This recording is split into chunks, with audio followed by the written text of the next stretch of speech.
అందరికీ నమస్కారం। ఈ రోజు మన ఛానల్లో హోమ్ మేడ్ సోప్ పేపర్స్ తయారీ చూద్దాము। వీటిని తయారు చేసుకోవడం చాలా ఈజీ అండి। అలాగే బెనిఫిట్స్ కూడా చాలా ఉన్నాయి।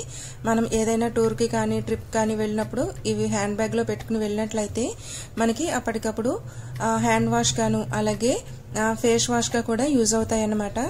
వీటిని మనం ఇంట్లోనే ఈజీగా చాలా తక్కువ టైంలో తయారు చేసుకోవచ్చండి।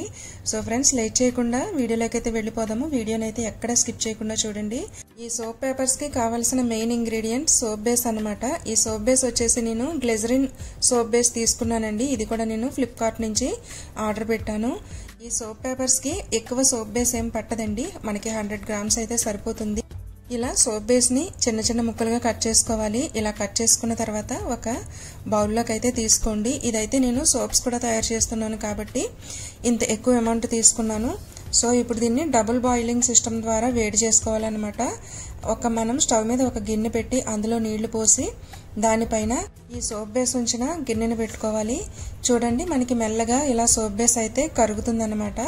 సో ఇది పూర్తిగా కరిగిన తర్వాత ఇలా కరిగిన సోప్ బేస్ ని మనం డైరెక్ట్ గా పేపర్స్ అయితే చేసుకోవచ్చు। నేనైతే ఇక్కడ ఇంకా వేపాకు పౌడర్ ని కలుపుతున్నానండి, ఎందుకంటే మనకి బయటికి వెళ్ళినప్పుడు ఎక్కువ జెమ్స్ ఫామ్ అవుతాయి కదా। సో అందుకనే 2 స్పూన్ల వేపాకు పౌడర్ లోకి 1 స్పూన్ పసుపు కలుపుతున్నాను। ఇందులోకి డైరెక్ట్ గా వేపాకు రసాన్ని కూడా వేసుకోవచ్చండి। వేపాకుని మిక్సీ పట్టి వడపోసి ఆ రసాన్ని కూడా వేసుకోవచ్చు అన్నమాట।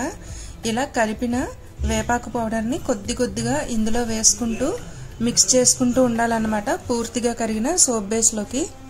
ఇది ఎక్కడ ఉండలు కట్టకుండా బాగా మిక్స్ చేసుకోవాలన్నమాట। ఇలా మనం 2 to 3 మినిట్స్ అయితే మిక్స్ చేసుకోవాలి। ఇలా బాగా మిక్స్ చేసుకున్న తర్వాత స్టవ్ ని సిమ్ లో పెట్టండి। ఇప్పుడైతే మనం బటర్ పేపర్ ని తీసుకోవాలి। ఈ బటర్ పేపర్ ని ఒక లేయర్ కింద తీసుకోవాలి। ఇలా లేయర్ కింద తీసుకున్న తర్వాత ఇది వేడి చల్లారక ముందే వెంటనే మనం దీనికి బటర్ పేపర్ కి అప్లై చేసేయాలి। మనం ఏదైతే గిన్నెలో డబుల్ బాయిల్ చేసుకున్నామో అదే గిన్నెలో ఈ సోప్ బేస్ ని అయితే ఉంచండి, లేకపోతే వేడి చల్లారిపోతుంది అన్నమాట। ఇలా ఒక వైపు పూర్తిగా సోప్ బేస్ ని రాసుకున్న తర్వాత దీన్ని పూర్తిగా ఆరనివ్వండి। ఇలా ఆరిన తర్వాత దీన్ని మళ్ళీ ఇంకొకసారి సోప్ బేస్ ని వేడి చేయండి, ఎందుకంటే గట్టిగా అయిపోతుంది అన్నమాట। ఇలా వేడి చేస్తే మళ్ళీ పలచగా మారి మనకి అప్లై చేయడానికి బాగుంటుందండి, అంటే జరుగుతుందన్నమాట బ్రష్। సో ఇలా రెండో వైపు కూడా దీన్ని పూర్తిగా అప్లై చేసేయాలి। ఇలా అప్లై చేసిన తర్వాత దీన్ని పక్కన పెట్టి 1 గంట పాటు ఆరనివ్వాలన్నమాట ఈ పేపర్ని। ఇప్పుడు ఈ పేపర్ని ఇలా మడతలు పెట్టి కట్ చేసుకోవాలండి। మీరు దీన్ని బుక్లా అన్న తయారు చేసుకోవచ్చు, లేదంటే చిన్న చిన్న పేపర్ ముక్కలుగా కట్ చేసి ఏదైనా బాక్స్లో పెట్టి స్టోర్ చేసుకోవచ్చు। ఇక్కడ నాకు పేపర్స్ కొంచెం మందంగా వచ్చాయండి, ఎందుకంటే నేను వేపాకు పౌడర్ని డైరెక్ట్గా వేసాను కదా। మీరు అదే రసం వేసుకున్నట్లయితే ఇంత దలసరిగా రావన్నమాట, కొంచెం పలుచగా వస్తాయి పేపర్స్। ఇప్పుడు ఇలా మనం పిన్స్ కొట్టి బుక్స్లా తయారు చేసుకుని స్టోర్ చేసుకోవచ్చు। ఇవి మనకి టూర్స్ అండ్ ట్రిప్స్ లో చాలా యూజ్ అవుతాయండి।